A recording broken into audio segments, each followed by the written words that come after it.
రేవంత్ రెడ్డికి మొన్న నేను ఛాలెంజ్ చేసిన, ఏమన్నాడు? నేను ఆగస్టు 15 తారీఖులోగా రుణమాఫీ చేస్తా అన్నాడు. రేపు మళ్ళా మెదక్ నుంచి రేవంత్ రెడ్డికి ఛాలెంజ్ చేస్తున్నా, రేపు పొద్దున 10 గంటలకు అసెంబ్లీ ముందు అమరవీరుల స్తూపం దగ్గరికి నేను వస్తా ఉన్నా. నా రాజీనామా లేఖతో నువ్వు వస్తావా?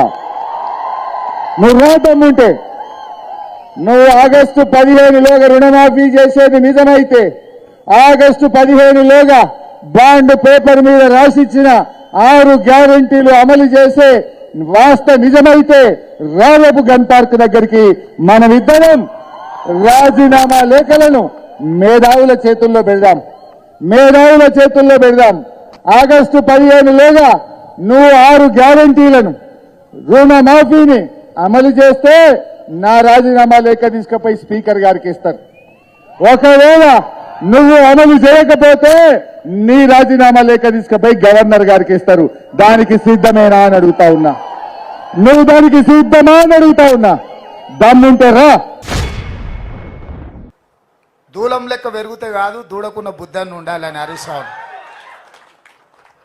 మొన్న అన్నాడు, నేను 15 ఆగస్టు లోపల 2 లక్షల రూపాయల రైతు రుణమాఫీ చేస్తాను. నేనంటే, రేవంత్ రెడ్డి నువ్వు 15 ఆగస్టు లోపల చేయకపోతే నువ్వు రాజీనామా చేయాలా, నువ్వు చేస్తే నేను ఎమ్మెల్యే పదవికి రాజీనామా చేసి మళ్ళీ సిద్దిపేటలో పోటీ చేయను అన్నాడు.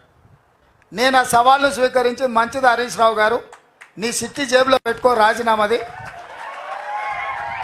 15 ఆగస్టు తర్వాత సిద్దిపేటకు నీ శని వదులుతుంది,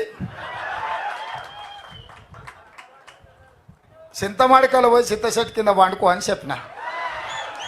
ఇవాళ ఏమంటుండే, అమరవీరుల స్తూపం దగ్గరకు పోయి దాన్ని కూడా ఆయనకి ఎప్పుడు మోసం చేయాలనిపిస్తే ఆ మోసానికి ముసుగు అమరవీరుల స్తూపం, దాన్ని వెనకాల దాచుకొని అబద్ధాలు చెప్తాడు. ఇన్ని రోజులు ఎప్పుడైనా అమరవీరుల స్తూపం కాడిపోయిందా? ఇవాళ పోయి చెప్తున్నాడు ఈ రైతు రుణమాఫీ కాదు, ఇంకేంటి ఒక కండిషన్లు చెప్పి ఇవన్నీ చేసి ఇంత పెద్ద లేఖ రాసుకొచ్చింది. రాజీనామా లేఖ అట్లా ఉండదు. నాకు ఎవరో చూపించారు, మొత్తం సీసపత్యం రాసిండు అందులో, వాళ్ళ మామ చెప్పిందంతా.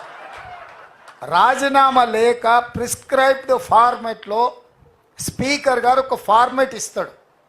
దాంట్లో ఒక్క పదము పొల్లు పోయినా ఆ కాగితమే చెల్లదు. మళ్ళీ ఈయన సీసపద్యం అంతా రాసుకోవచ్చండి. సీసపద్యం రాజీనామా పత్రం చెల్తుందా?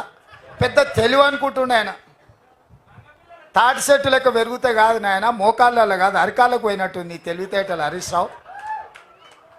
ఇప్పుడు కూడా నేను చెప్తున్నా హరీష్ రావు, నీ సవాల్ను స్పష్టంగా మేము స్వీకరిస్తున్నాం. 15 ఆగస్టు లోపల 2 లక్షల రూపాయల రుణమాఫీ చేస్తా, నీ రాజీనామా రెడీగా పెట్టుకో.